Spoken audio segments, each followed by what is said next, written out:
సికింద్రాబాద్లోని doctor Narayana college of hotel management లో 100% job guarantee 966365 mega ఫ్యామిలీలో social media చిచ్చు పెడుతోంది. అర్థాలను మార్చి అపార్థాలను సృష్టించడంతో తాజాగా తన ట్విట్టర్ అకౌంట్ను డీయాక్టివేట్ చేసిన జనసేన కీలక నేత మెగా బ్రదర్ నాగబాబు మళ్ళీ తన ట్విట్టర్ అకౌంట్ను రియాక్టివ్ చేశారు. I have deleted my tweet అంటూ పోస్ట్ కూడా పెట్టారు. ఇప్పుడు ఇది మరో సంచలనంగా మారింది.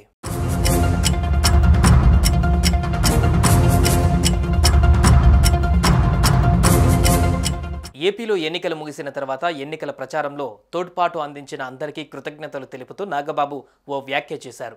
మాతో ఉంటూ ప్రత్యర్థులకు పనిచేసేవాడు మావాడు అయినా పరాయివాడే, మాతో నిలబడేవాడు పరాయివాడైనా మావాడే అంటూ నాగబాబు చేసిన ట్వీట్ సంచలనం సృష్టించింది. నిజానికి ఆయన ట్వీట్లో ఎవరిని ఉద్దేశించి అన్నది క్లారిటీ లేదు. అల్లు అర్జున్ను ఉద్దేశించి పరోక్షంగా నాగబాబు అలా స్పందించారని సోషల్ మీడియాలో ఓ వర్గం దాన్ని హైలైట్ చేసింది. దీంతో ఆ ట్వీట్ వివాదంగా మారింది.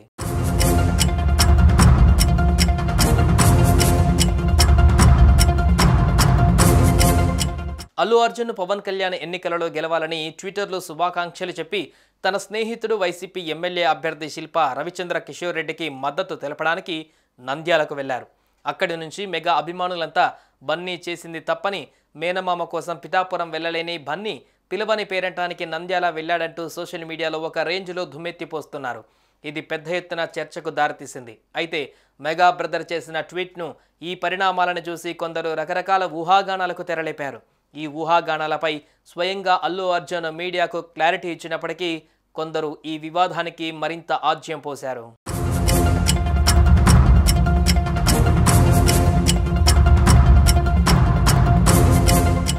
అయితే ఈ వివాదం ముదరడంతో నాగబాబు తాజాగా తన ట్విట్టర్ అకౌంట్ డీయాక్టివేట్ చేశారు. మాటల యుద్ధం ముదరకుండా, వివాదాన్ని పెద్దది చేయకుండా ఉండటం కోసం నాగబాబు ట్విట్టర్ ఖాతాను తొలగించారు. దీనిని కూడా రాజకీయం చేయడానికి కొందరు ప్రయత్నించారు. అయితే ఇప్పుడు గతంలో చేసిన పోస్ట్ డిలీట్ చేసి తన ట్వీట్ డిలీట్ చేశాను అంటూ పోస్ట్ చేశారు నాగబాబు. దీంతో ఈ వివాదానికి ఇక్కడితో ఫుల్ స్టాప్ పడేలా చేశారు మెగా బ్రదర్ నాగబాబు. సుమన్ టీవీలో మీ పర్సనల్ అండ్ బిజినెస్ ప్రమోషన్స్ కోసం కింది నెంబర్కి కాంటాక్ట్ చేయండి.